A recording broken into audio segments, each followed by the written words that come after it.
كما باركت على إبراهيم وعلى آل إبراهيم إنك حميد مجيد.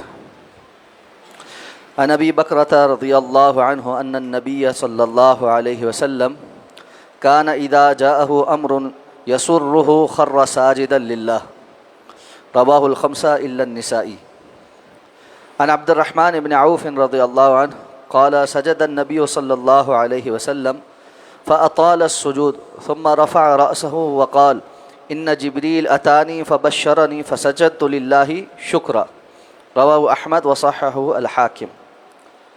عن البراء بن عازب رضي الله عنه أن النبي صلى الله عليه وسلم بعث عليا إلى اليمن فذكر الحديث. قال فكتب علي بإسلامهم فلما قرأ رسول الله صلى الله عليه وسلم الكتاب خر ساجدا شكرا لله تعالى على ذلك. رواه البيهقي وأصله في البخاري.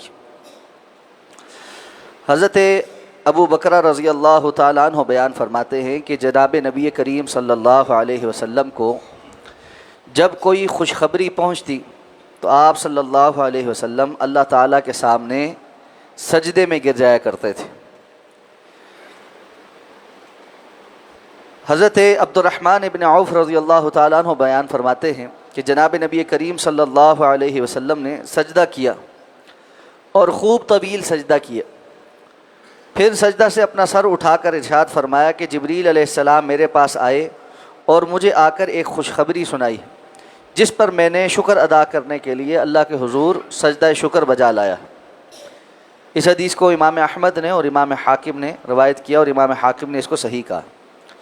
حضرت براء ابن عازب رضی اللہ تعالیٰ عنہ بیان فرماتے ہیں کہ جناب نبی کریم صلی اللہ علیہ وسلم نے حضرت علی رضی اللہ تعالیٰ عنہ کو دعوت اسلام کے لیے یمن بھیجا.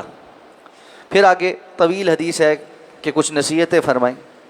حضرت علی رضی اللہ تعالیٰ عنہ وہاں گئے اور پھر وہاں سے انہوں نے رسول اللہ صلی اللہ علیہ وسلم کو ایک خط لکھا جس میں انہوں نے یہ ذکر کیا کہ حضرت علی رضی اللہ تعالیٰ عنہ نے ان کو جو تبلیغ کی ہے اس کے نتیجے میں وہاں کے لوگوں نے اسلام قبول کر لیا ہے.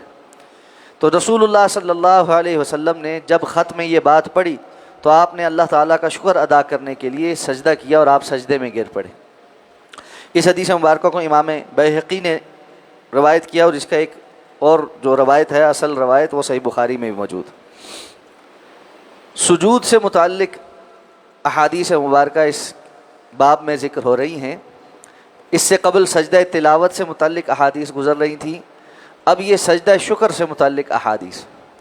ان تو تینوں احادیث کا ذکر کر کے جو مسئلہ علامہ ابن حجر العسقلانی رحمہ اللہ نے ثابت کیا ہے وہ یہ ہے کہ انسان کو کسی خوشخبری کے ملنے پر کسی نعمت کے ملنے پر سجدہ شکر بجا لانا چاہیے. یہ مسنون عمل ہے اور یہ سجدہ نماز سے ہٹ کر ہے.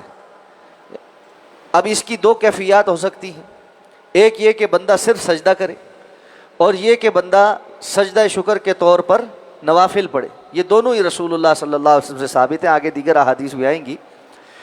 تو صرف سجدہ کرنا بھی یہ رسول اللہ صلی اللہ علیہ وسلم سے شکرانے کے طور پر ثابت ہے.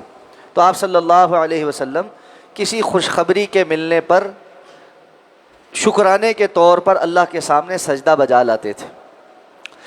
اسی کے ذیل میں شیخ ابن عثیمین رحمہ اللہ فرماتے ہیں کہ یہ سجدہ شکر آپ صلی اللہ علیہ وسلم سے کسی نئی نعمت کے ملنے پر ہے. بسا اوقات انسان کے پاس نعمت ہوتی ہے اس کے اندر ہی کوئی اضافہ ہو جاتا ہے. جیسے مال ہے, مال کے اندر اضافہ ہو گیا تو وہ سجدہ شکر اس پر آپ صلی اللہ علیہ وسلم بجا نہیں لائے بلکہ نئے سرے سے کوئی خوشخبری ملی, نئی نعمت ملی تو اس پر آپ صلی اللہ علیہ وسلم نے شکرانے کا سجدہ ادا کیا ہے. اس لیے اگر انسان کو اللہ تعالیٰ کی طرف سے کوئی نئی خوشخبری ملی, جیسے نئی اولاد اس کے ہاں پیدا ہوئی اور اللہ تعالیٰ نے اس کو کوئی نیا کاروبار دے دیا, نیا گھر دے دیا, نئی کوئی بھی چیز اس کو نعمت میسر آئی اور اس کی دعوت پر کسی نے اسلام قبول کیا یا ہدایت کی طرف آ گیا, یہ ساری نعمت ہے. تو ان نئی نعمتوں کے شکرانے کے طور پر سجدہ شکر بجا لانا چاہیے. یہ مسنون عمل. یہاں سے یہ بات بھی پتہ چلتی ہے کہ اللہ کے رسول صلی اللہ علیہ وسلم کس قدر اللہ رب العزت کی نعمتوں کے شکرانے کا اہتمام کرتے تھے. اور چونکہ سجدہ سب سے زیادہ انسان کا اللہ سے قرب کا ذریعہ ہے۔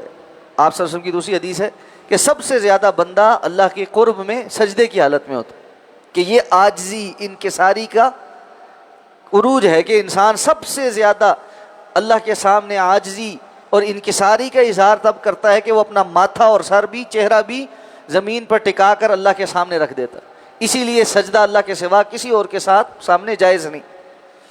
تو بندہ اس قدر اہتمام کے ساتھ اللہ کے حضور دل کی کیفیت پیش کرے کہ یا اللہ آپ نے مجھ پر یہ نعمت کر دی، میں اس کے شکرانے کے طور پر آپ کے سامنے سجدہ کرتا ہوں، آپ کی تعریف تسبیح بیان کرتا ہوں۔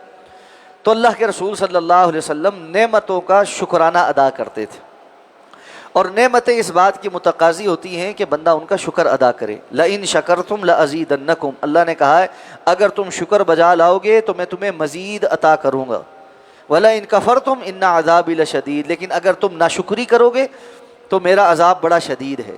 اس لیے نعمتوں کے دوام کے لیے اور اضافے کے لیے بھی یہ ضروری ہے کہ بندہ نعمتوں کا شکر بجا لانے والا ہو، اور اس شکرانے کی ایک کیفیت یہ ہے کہ وہ اللہ کے سامنے سر بسجود ہو جائے۔ اللہ ہمیں سمجھ کر عمل کرنے کی توفیق عطا فرمائے۔